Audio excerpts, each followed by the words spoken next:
Hello दोस्तों, मैं संदीप आप सबका अपने YouTube चैनल ज्ञान आरबीएल में स्वागत करता हूं। दोस्तों, इस पर हम हिंदी साहित्य क्लास देख रहे थे। दोस्तों, हम हिंदी साहित्य के बारे में बहुत अच्छे से पढ़ रहे थे। आज हमारा 7वां पार्ट होगा। ये देखिए, छठा गलती से टाइप हो गया, 7वां पार्ट होगा।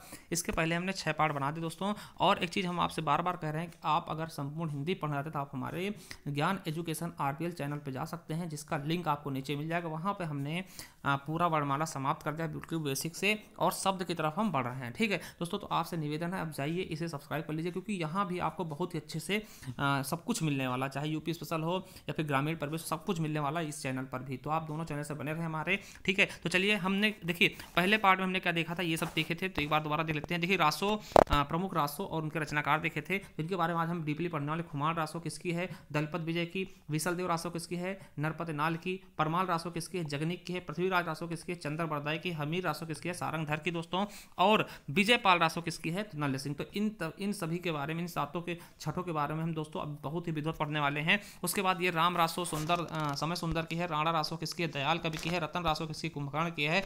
कुमार पाल रासो किसकी है? देव प्रभ सूरी की है। और कलयुग रासो किसकी है? रासिक गोविंद की है। और बुद्धि रासो किसकी है? जल्हड़ की है। तो इनके बारे में थोड़ा डीपली पढ़ने वाले हैं आज इस वीडियो में। देखिए, अगर वीडियो अच्छी लगा करे तो हमें कमेंट करके जरूर बताइएगा कि आपको वीडियो कैसी लग रही है। ठीक है, और आप क्या अपेक्षा करते हैं हमसे, वो भी बताइएगा। और हमारे उस चैनल को जरूर सब्सक्राइब कर लीजिए, क्योंकि उस पर हम बहुत ही कुछ अच्छी अच्छी चीज़ें देखने वाले हैं आपके लिए, और संपूर्ण हिंदी आपको वहीं पर मिलने वाली है। ठीक है, यहाँ पर केवल हम हिंदी साहित्य पढ़ाएंगे, और बाकी पूरी की पूरी, चाहे वो संधि हो गया, समास हो गया, जो भी हम उस पर देखने वाले। चलिए शुरू करते हैं वीडियो बिना कुछ ही देरी के।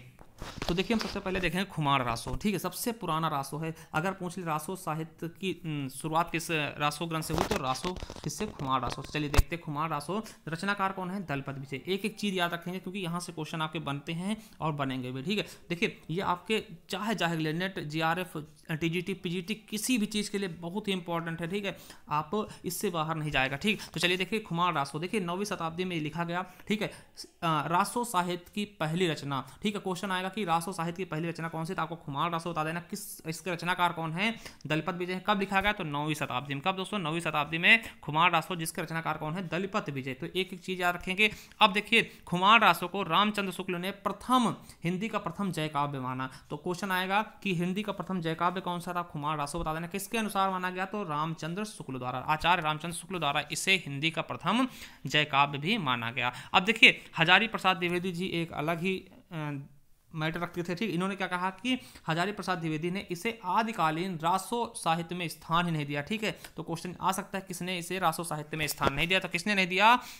हजारी प्रसाद द्विवेदी। अब देखिए, खुमार रासो में है क्या एक्चुअली, इसमें लिखा क्या है, किसके बारे में वर्णन है, तो आपको बता दें कि खुमार रासो में बप्पा रावल से लेकर के राज सिंह तक का वर्णन है। देखिए, राजा थे बप्पा रावल से लेकर के राज सिंह राजा तक का वर्णन किया गया है, परंतु इसमें खुमार शासक का अत्यधिक वर्णन होने के कारण इसका नाम खुमार रासो पड़ा। बस सबसे ज्यादा किसका वर्णन चित्रण किया गया है दोस्तों, तो आपको बता दें खुमार शासक थे। ठीक है, तो खुमार शासक का सर्वाधिक चित्रण किया गया, इसीलिए इसको खुमार रासो के नाम से जानते हैं। अब देखिए, खुमार शासक चित्तौड़ में 3 हुए दोस्तों, तो किसका वर्णन मिलता है, ये भी क्वेश्चन बन सकता है कि देखिए, खुमार शासक तो 3 हुए, 3 में किसका वर्णन है, यह सबका है, तो इसके बारे में बात करने वाले थे। चित्तौड़ में खुमार नाम के 3 शासक हुए थे। ठीक है, तो जिनमें से द्वितीय, खुमार द्वितीय का वर्णन किया गया था। तो खुमार द्वितीय के बारे में देखते हैं। देखिए, 3 कौन कौन से होते हैं? खुमार प्रथम हुए थे, विक्रम संवत 810 ईस्वी से 865 तक थे। वहीं खुमार द्वितीय हुए, विक्रम संवत 870 से 890 तक थे इनके शासनकाल। और खुमार तृतीय विक्रम संवत 965 से 990 तक थे। तो इसमें से किसका वर्णन किया गया खुमार रासो में? तो खुमार द्वितीय का। तो याद रखेंगे, खुमार द्वितीय का खुमार रासो में वर्णन किया गया। अब इसमें देखिए, किसके युद्ध का वर्णन किया गया, तो आपको बता दें इसमें खुमार द्वितीय तथा बगदाद के खलीफा क्या थे? अलमामू नाम था। किसका?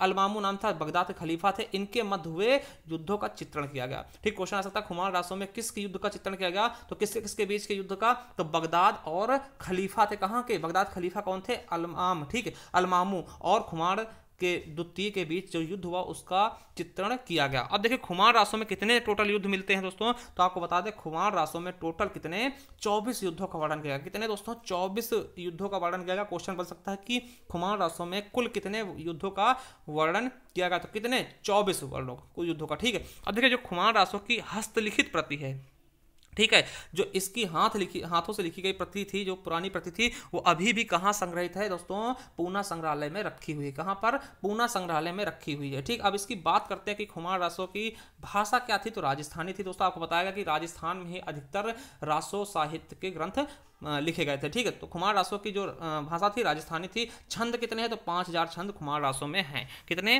5000 छंद खुमार रासो में है दोस्तों। ठीक है, अब देखते हैं दूसरा क्या, बीसल देव रासो। देखिए खुमार रासो के बाद क्या लिखा गया, बीसल देव रासो। नरपत नाल ने लिखा, किसने दोस्तों? नरपत नाल ने लिखा। और इसका रचना काल दोस्तों देखिए सबके भिन्न भिन्न मत हैं, मगर जो ज्यादा प्रमाणिक है दोस्तों वो शुक्ल का माना जाता है। ठीक, 1155 ईस्वी। कब? 1155 ईस्वी इसका रचना काल है। किसने लिखा है? नरपत नाल ने लिखा। क्या है? बीसल देव रासो। ठीक है, तो याद रखेंगे। देखिए ये कैसी काव्य रूप है, तो मुक्तक और गेय। मुक्तक क्या होता है दोस्तों? जिसमें किसी चीज का लयताल ना मिले, और देखिए गेय मतलब क्या था, गाने योग, तो इसे गाया भी जा सकता था। ठीक, तो ये चीजें याद रखेंगे। ठीक, अब देखिए बीसल देव रासो के बारे में देखते हैं। तो बीसल देव रासो में है क्या, किसका वर्णन किया गया? ठीक है, तो देखिए इसमें अजमेर के चौहान शासक, किसका? बीसल देव तृतीय, या जिनका सही नाम क्या था दोस्तों? विग्रह राज चतुर्थ के नाम से जाने जाते थे इनका। ठीक है, तो इनका देखिए दोनों नाम इन्हीं के हैं, नहीं तो आप अलग अलग समझ लो। देखिए बीसल देव तृतीय या फिर विग्रह राज चतुर्थ के नाम से जाने जाते थे। तथा मालवा के भोज परमार की पुत्री राजमती। देखिए राजमती कौन थी? देखिए राजमती कौन थी, तो राजमती मालवा के जो राजा थे, शासक थे, भोज परमार, उनकी पुत्री थी। इनके दोनों के प्रेम कथा का वर्णन किया गया, प्रेम कथा का चित्रण किया गया। कौन से? बीसल देव राजा थे और रानी कौन सी? राजमती। इनके प्रेम चित्रण का वर्णन किया गया। और क्वेश्चन सबसे इंपॉर्टेंट क्या है कि हिंदी साहित्य में प्रथम 12 मासा का वर्णन किसमें किया गया? तो बीसल देव रासो। तो याद रखेंगे प्रथम 12 मासा का वर्णन किसमें किया गया? बीसल देव रासो। 12 मासा क्या होता है दोस्तों? जब देखिए जब प्रेमी प्रेमिका से दूर रहे और 12 महीने व्यतीत करे, किस तरीके से दुख में काटे, उसका सभी का वर्णन क्या होता है? 12 मासा वर्णन कहलाता है। 12 महीने ना, एक साल पूरा। ठीक, तो ये पहली बार इसी में किया गया। और देखिए दोस्तों रामचंद्र शुक्ल ने बीसल देव रासो को हिंदी साहित्य की वीर गीत परंपरा की पहली रचना मानी। अगर क्वेश्चन आता है कि वीर गीत परंपरा की पहली रचना कौन सी है, तो बीसल देव रासो। ठीक, किसका? बीसल देव रासो। किसने माना? तो आचार्य रामचंद्र शुक्ल जी ने। ठीक है, अब देखिए नरपत नाल ने इसे स्त्री रसायन भी कहा। किसको? इसी बीसल देव रासो को क्या बोला है? स्त्री रसायन भी कहा। ठीक, तो याद रख लेंगे। अब देखिए जो डॉक्टर भागीरथी मिश्र हैं दोस्तों, इससे रासो साहित्य ना मानकर रास साहित्य मानते। वो कहते हैं कि ये रासो साहित्य है ही नहीं, ये क्या है? रास साहित्य है। तो ये भी चीजें आपको याद रखनी है। ठीक है, कि किसने माना? तो भागीरथी मिश्र ने माना है। क्या कहा? कि ये रासो साहित्य नहीं, ये रास साहित्य है। ठीक है, अब देखिए सर्वप्रथम बीसल देव रासो का संपादन की बात करते हैं। तो सर्वप्रथम बीसल देव रासो का संपादन किसने किया? तो सत्यजीवन मिश्र वर्मा ने। किसने दोस्तों? सत्यजीवन वर्मा ने विक्रम संवत 2008 में नागरिक प्रचारणी सभा काशी में से किया। ठीक है, मतलब कि किससे प्रकाशित हुई? तो नागरिक प्रचारणी सभा काशी से, विक्रम संवत 2008 में। ठीक है, 2008 में, जिसमें कुल कितने पद थे? 124 पद। ठीक है, अगर देखिए आपसे पूछा जाए कि वर्तमान में कितने पद हैं, तो कितने पद देखिए जो दोबारा किसने संपादित किया? तो माता प्रसाद गुप्त ने द्वारा संपादित बीसल देव रासो। ठीक है, बीसल देव रासो जो माता प्रसाद द्वारा संपादित है, उसमें टोटल 128 पद हैं। अगर आपसे पूछा था कितने पद हैं, तो आपको 128 बताने, ना कि 124, क्योंकि देखिए ये लेटेस्ट है। ठीक है, ये बाद में खोजा गया और 128 जो है वो आपको बताना है। ठीक है, अब देखिए इसकी बात कर लेते दोस्तों। इसका कथानक 4 खंडों में विभाजित है। कितने? 4 खंडों में, और 2000 चरणों में विस्तृत है। तो आप 4 खंड कौन कौन से उनके बारे में जान लेते हैं कि 4 खंड थोड़ा थोड़ा देखते हैं। ठीक, ज्यादा हम विस्तार में जाएंगे नहीं। ठीक है, क्योंकि आपको केवल और केवल समझना है। ठीक है, तो देखिए 4 खंड हैं। 4 खंडों में प्रथम खंड में किसका वर्णन है? तो बीसल देव जो राजा थे और जो राजमती थी, इनके विवाह का वर्णन। पहले खंड में क्या हुआ? इनका विवाह हो गया। ठीक है, पहले खंड में क्या हुआ? इन दोनों का विवाह हो गया दोस्तों। ठीक है, प्रेम विवाह हो गया, इनका दोनों का प्रेम विवाह हो गया। ठीक है, द्वितीय खंड में क्या हुआ दोस्तों? द्वितीय खंड में क्या हुआ? राजमती की किसी बात से गुस्सा होकर, देखिए अब पति पत्नी हो गए, अब पत्नी ने कुछ कह दिया पति को। ठीक, पति जी गुस्सा हो गए। ठीक है, यानी कि राजमती ने बीसल देव को कुछ कह दिया गुस्से में, तो बीसल देव गुस्सा होकर भैया उड़ीसा चले गए। मतलब ये राजस्थान छोड़ के उड़ीसा चले गए। देखिए कितना ज्यादा गुस्सा हो गए। ठीक है, मतलब अपनी पत्नी को छोड़ के उड़ीसा चले गए गुस्से में। ठीक है, तो ये दूसरे भाग में बताएगा, दूसरे खंड में बताएगा। तीसरे खंड में क्या है दोस्तों? राजमती के वियोग का वर्णन। अब देखिए भैया ये चले गए, मतलब कि जब इनके पतिदेव चले गए उड़ीसा इन्हें छोड़ के, तो वियोग का वर्णन किया जाएगा। और ऐसे वियोग में क्या है?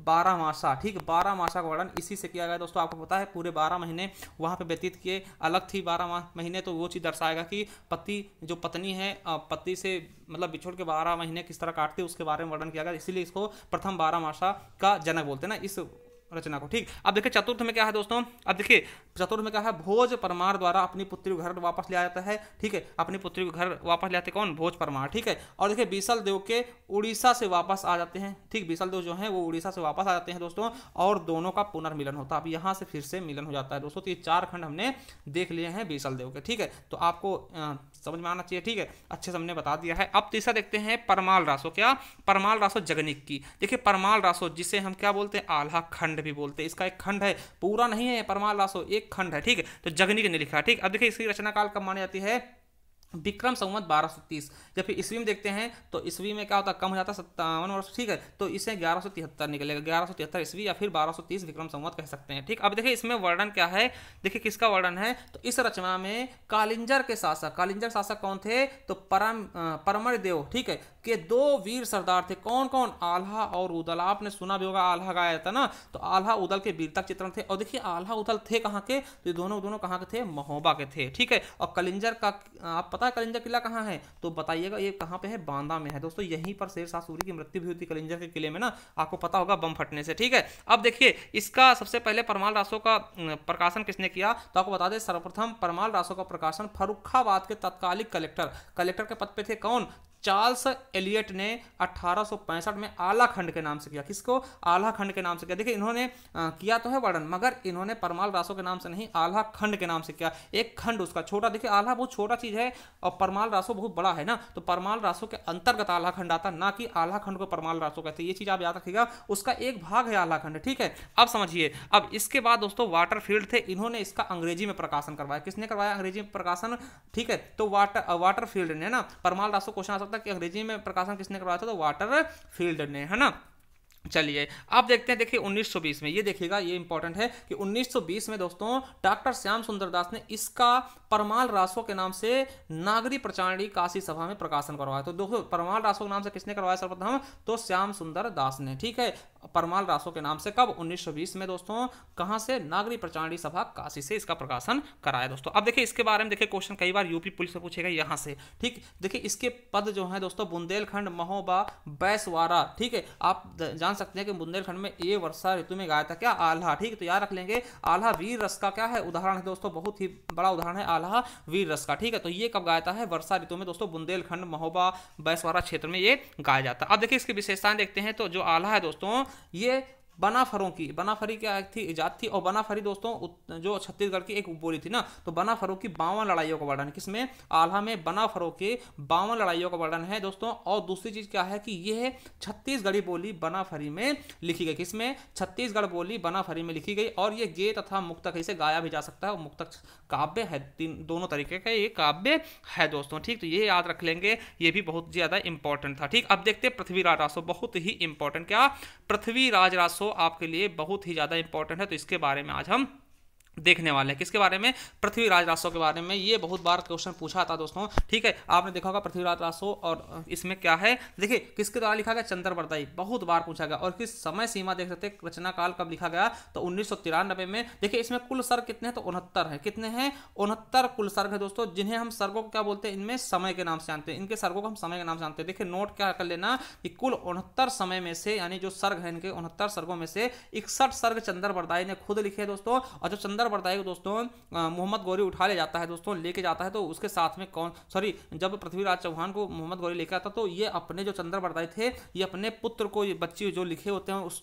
रचना दे करके दोस्तों, ये भी चंद्रबरदाई जो हैं पृथ्वीराज चौहान के साथ चल जाते हैं। ठीक, उसके साथ तो जो बच जाते हैं कितने, देखिए 61 तो इन्होंने लिख दिया, तो कितने बचे 69 में से 8 बचे। तो 8 सर्गों की रचना कौन करते, इनके पुत्र, किसके, चंद्रबरदाई के पुत्र जल्हड़ द्वारा किया था। इन्हें जल्हड़ या जल्हन कहते हैं ना, तो इनके द्वारा किया गया। क्वेश्चन आ सकता है कि इसके बचे हुए भाग का संपादन किसने किया, तो इनके पुत्र ने। ठीक, इनके पुत्र ने लिखा। देखिए अब देखिए हिंदी का प्रथम महाकाव्य पूछा जाता है, तो पृथ्वीराज रासो, बहुत बार क्वेश्चन बनते हैं। और हिंदी का प्रथम महाकवि तो चंद्रबरदाई, किसने कहा, तो आचार्य रामचंद्र शुक्ल के द्वारा पृथ्वीराज रासो को प्रथम हिंदी का महाकाव्य तथा चंद्रबरदाई इनके रचयिता, ठीक, पृथ्वीराज रासो के रचयिता को प्रथम महाकवि कहा गया। ठीक है, अब देखिए पृथ्वीराज रासो की मुख्य बात क्या है दोस्तों कि पृथ्वीराज रासो में टोटल 68 छंदों का प्रयोग किया गया, ठीक है, 68 छंदों, जिसमें प्रमुख कौन कौन से कवित्व हो गया, छप्पय हो गया, दूहा हो गया, तोमर हो गया, त्रोटक हो गया, गाहा हो गया और आर्या, बहुत सारे, मतलब कि 68 छंद, आप यकीन नहीं कर पाएंगे, ठीक है, 68 छंदों का प्रयोग केवल एक ही ग्रंथ में कर दिया गया, ठीक, इसलिए पृथ्वीराज रासो को आचार्य रामचंद्र शुक्ल ने छंदों का अजायब घर कहा। क्वेश्चन आपको बन सकता है कि आचार्य रामचंद्र शुक्ल के अनुसार किसे छंदों का अजायब घर कहा गया, तो पृथ्वीराज रासो को। और एक इंपॉर्टेंट क्वेश्चन इसे याद कर लीजिएगा, छप्पय चंद्र बरदाई का था, प्री छंद था, जो छप्पय था दोस्तों ये चंद्र बरदाई का प्री छंद था, इसीलिए डॉक्टर नामवर सिंह, दोस्तों किसने, डॉक्टर नामवर सिंह ने चंद्र बरदाई को छप्पय का बादशाह या फिर छप्पय का राजा भी कहा। तो याद रखेंगे छप्पय का राजा या फिर छप्पय का बादशाह कौन है, तो चंद्र बरदाई। क्यों, क्योंकि इन्होंने बहुत ही अच्छे से छप्पय का वर्णन किया, किसमें, पृथ्वीराज रासो में। तो किसने कहा इन्हें छप्पय का बादशाह, तो नामवर सिंह ने। और छप्पय का छंदों का अजायब घर किसको कहते हैं, तो किसको बोलते हैं, इनकी रचना किसकी, और पृथ्वीराज रासो को किसने कहा, ये याद रखिएगा, तो किसने कहा है, रामचंद्र शुक्ल ने, मतलब किसको, पृथ्वीराज रासो को छंदों का अजायब घर कहा, और नामवर सिंह ने इन्हें छप्पय का बादशाह कहा है। देखिए छंदों का अजायब घर दोस्तों रामचंद्रिका को भी कहते हैं। देखिए केशव दास की रामचंद्रिका को भी छंदों का अजायब घर कहते हैं। वो किसने कहा, तो बनारसी दास चतुर्वेदी ने। याद रखिएगा, देखिए बनारसी दास चतुर्वेदी ने किसे छंदों का अजायब घर कहा, तो रामचंद्रिका को, और आचार्य राम शुक्ल ने किसको कहा है, पृथ्वीराज रासो का, ठीक है। अब देखिए काव्य शास्त्र का अजायब घर भी कहा गया है, किसको, रामचरितमानस को। किसने कहा, तो आचार्य रामचंद्र शुक्ल ने। देखिए आचार्य रामचंद्र शुक्ल ने छंदों का अजायब घर किसको कहा है, तो पृथ्वीराज रासो को कहा है, और काव्य शास्त्र का अजायब घर किसको कहा है, तो रामचरितमानस को कहा है, और छंदों का अजायब घर रामचंद्रिका को भी कहा था, किसने कहा है, बनारसी दास चतुर्वेदी ने। तो ये चीजें आपको याद रखना है, ठीक है। अब देखिए इस रचना के बारे में सबसे पहले जानकारी किसने दी, तो इस रचना के बारे में सबसे पहले जानकारी किसने दी, कर्नल जेम्स टॉड ने। किसमें, द एनॉल्स एंड एंटीक्यूटीज ऑफ राजस्थान 1829 में प्रकाशित हुई थी, उसमें दिया गया था। अब देखिए वर्तमान में इसके 4 संस्करण उपलब्ध हैं। कितने दोस्तों, वर्तमान में पृथ्वीराज रासो के 4 संस्करण उपलब्ध हैं। पहला हुआ बृहद रूपांतरण, कुल कितने हैं, कितने इसमें छंद है दोस्तों, 16,306 छंद है पहले में बृहद रूपांतरण में, और दूसरा होगा मध्यम रूपांतरण, इसमें कितने हैं, कुल 7,000 छंद है। कितने, कुल 7,000 छंद हैं। और वहीं बात करते हैं लघु रूपांतरण में दोस्तों, तो इसमें 3500 छंद है टोटल, और लघुतर रूपांतरण में कितने हैं, 1300 छंद हैं। अब देखिए जो लघुतर रूपांतरण दोस्तों नोट करके लिख लीजिएगा, इसे ही डॉक्टर दशरथ शर्मा ने लघुतर रूपांतरण यानी इसको, ठीक है, चौथे को मूल पृथ्वीराज रासो माना। क्वेश्चन आ सकता है कि मूल पृथ्वीराज रासो किस रूपांतरण को माना गया है, तो किसको माना गया है दोस्तों, लघुतर रूपांतरण। किसने माना है, डॉक्टर दशरथ शर्मा ने दोस्तों, ठीक। इसमें कितने छंद हैं, तो टोटल 1300 छंद हैं, जिसे मूल पृथ्वीराज रासो माना गया। किसने माना है, डॉक्टर दशरथ शर्मा ने, ठीक है। तो याद रखेंगे। अब इसके हम नायक नायिका की बात कर लेते हैं दोस्तों। तो नायक कौन था इस पृथ्वीराज रासो में, तो आपको पता होगा चाहिए ये कौन थे, पृथ्वीराज चौहान तृतीय। देखिए कौन से पृथ्वीराज चौहान तृतीय, याद रखना, द्वितीय प्रथम नहीं, तृतीय। कहाँ के राजा थे, तो अजमेर के चौहान शासक थे, ठीक है, अजमेर के चौहान वंश के शासक थे, ठीक। तो याद रखेंगे। और नायिका कौन थी, ठीक है, नायिका कौन थी, तो संयोगिता थी, ठीक। अब देखिए पृथ्वीराज रासो का सबसे बड़ा सर्ग कौन सा है, तो कन्नौज युद्ध यानी कन्नौज का युद्ध, ठीक है। सबसे बड़ा सर्ग कौन सा है, कन्नौज युद्ध। और सबसे छोटा सर्ग क्या है, पद्मावती समय दोस्तों, ठीक। अब देखिए इसके बारे में जो कथन है, देखिए आचार्य रामचंद्र शुक्ल ने कहा कि ये पूरी ग्रंथ क्या है, जाली है। ग्रंथ कर लेना, एक ग्रंथ नहीं, ठीक, ग्रंथ जाली है। अब क्वेश्चन आ सकता है कि किसने कहा कि ये पूरी ग्रंथ क्या है, पृथ्वीराज रासो पूरी ग्रंथ क्या है, जाली है, तो आचार्य रामचंद्र शुक्ल का ये कथन है दोस्तों। देखिए इसके बारे में बहुत मतभेद है। देखिए पृथ्वीराज रासो की प्रामाणिकता अप्रामाणिकता के बीच विद्वानों में बहुत ज्यादा मतभेद है, ठीक है। कुछ लोग इसे क्या बोलते हैं, प्रमाणिक बोलते हैं, कुछ लोग बोलते हैं ये अप्रामाणिक है, कुछ लोग कहते हैं ये अर्ध प्रमाणिक है। तो सबके नाम देख लीजिएगा, यहां से क्वेश्चन पूछे जा सकते हैं कि प्रमाणिक किसने माना।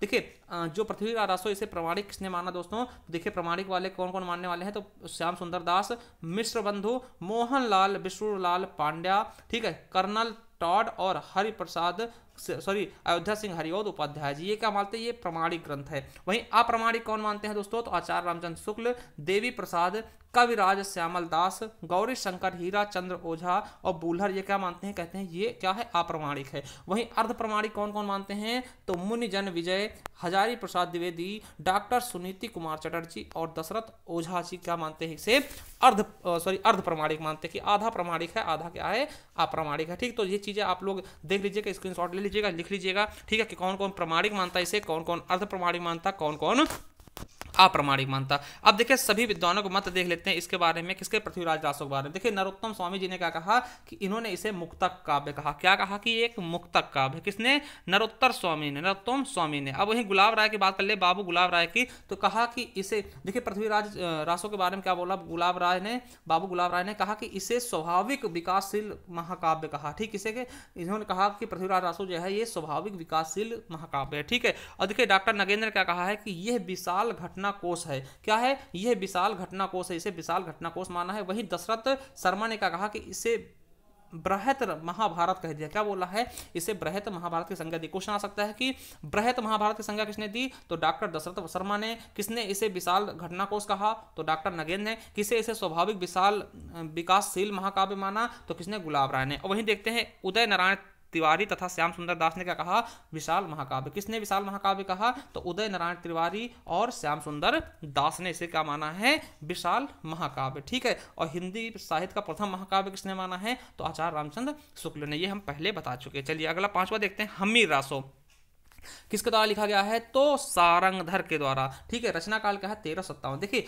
ये वर्तमान में रचना उपलब्ध नहीं है, तो कैसे पता चला, तो आपको बता ले, एक प्राकृत पैंगलम था दोस्तों, जिसमें सारंगधर के कुछ पद मिले। इसमें लगभग 5-6 कवियों ने लिखा है इसको। ठीक है, तो उसमें जैसे विद्याधर है, सारंगधर है और बहुत से 5-6 लोग थे। ठीक, तो उसमें से सारंगधर के कुछ पद मिले हैं। इन्हीं आधारों पर आचार्य रामचंद्र शुक्ल ने इसके अस्तित्व की कल्पना की। आचार्य रामचंद्र शुक्ल ने कहा कि हाँ ये था। ठीक है, अब देखिए इस रचना में किसका वर्णन किया गया, इसके बारे में बात करते हैं। तो देखिए एक रणथंभौर के क्या थे शासक, क्या नाम था उनका, हमीर देव चौहान। ठीक है, हमीर देव चौहान तथा दिल्ली के सुल्तान अलाउद्दीन खिलजी के बीच युद्ध का वर्णन किया गया, जिसमें अलाउद्दीन खिलजी की विजय होती और ये वीरगति को प्राप्त हो जाते हैं। ठीक है, हमीर देव चौहान जी। अब देखिए आचार्य रामचंद्र शुक्ल ने हमीर रासो को हिंदी में अभ्रंश रचनाओं की समाप्ति माना। ये क्वेश्चन आपके लिए बन सकता है कि किसने हमीर रासो को हिंदी अभ्रंश की रचनाओं की समाप्ति माना, तो आचार्य रामचंद्र शुक्ल ने। ठीक है, तो याद रख लेंगे। और देखिए इसकी मूल भाषा क्या थी, राजस्थानी थी। क्या थी, राजस्थानी। चलिए अब लास्ट देख लेते हैं, विजयपाल रासो, नल सिंह भट्ट की रचना है, 16वीं शताब्दी में लिखी गई। कुल प्राप्त छंद कितने हैं इसमें, 42 है। कितने, 42 है कुल प्राप्त छंद दोस्तों। अब इसके बारे में देखते हैं। देखिए इसमें किसका वर्णन किया गया, तो करौली के राजा विजयपाल तथा पंग देश के राजा के मध्य हुए युद्ध का चित्रण इसमें किया गया। वहीं देखिए हजारी प्रसाद द्विवेदी ने इसे रासो साहित्य में जगह नहीं दी। किसने दोस्तों, हजारी प्रसाद द्विवेदी ने इसे रासो साहित्य में जगह नहीं दी दोस्तों। तो ये भी आपको याद रखना है बिल्कुल अच्छे से। ठीक है, और देखिए हमारे दूसरे चैनल पे जाकर के आप बिल्कुल अच्छे से क्लास देख सकते हैं। क्या नाम है उसका, ज्ञान एजुकेशन आरबीएल। क्या दोस्तों, ज्ञान एजुकेशन आरबीएल। आप इस तरह से जाएंगे, आप अपने यूट्यूब पर दोस्तों इस तरह से जाएंगे तो यहाँ पे सर्च करेंगे तो ये आपका ऐसा चिन्ह आएगा। ठीक है, इस पे जाएंगे तो यहाँ पे जाने के बाद आपको कहाँ जाना है, संपूर्ण हिंदी पढ़ने भी। देखिए ये बैच मिल जाएगा, संपूर्ण हिंदी, ये आपका प्ले लिस्ट में मिल जाएगा। संपूर्ण Hindi new batch all exam 2021 के नाम से मिल जाएगा। तो यहाँ पर जाइएगा दोस्तों। देखिए 6 वीडियो बन चुके, 7 वीडियो बन चुके, पूरा हमने वर्णमाला पढ़ा दिया, शब्द भी पढ़ा रहे दोस्तों। तो यहाँ पर जाकर के आप पढ़ सकते हैं पूरे हिंदी और हिंदी साहित्य के भी कुछ यहाँ पे वीडियो मिल जाएंगे आपको, और बहुत चीज़ें। देखिए ये उत्तर प्रदेश स्पेशल और करंट अफेयर की एक हमने मैराथन क्लास पढ़ाई थी, इसे भी जाकर के आप पढ़ लीजिएगा। इसका लिंक हम दे देंगे उस चैनल का नीचे। ठीक है, या फिर आप ज्ञान एजुकेशन आरबीएल के नाम से आप सर्च भी कर सकते हैं। चाहिए देखिएगा और सब्सक्राइब कर लीजिएगा चैनल को, जिससे कि वीडियो वहां पर आप संपूर्ण हिंदी पढ़ सकते हैं। क्या संपूर्ण हिंदी आप पढ़ सकते हैं। तो चलिए थैंक यू, सब्सक्राइब कर लीजिएगा हमारे दोनों चैनल को। ठीक, धन्यवाद।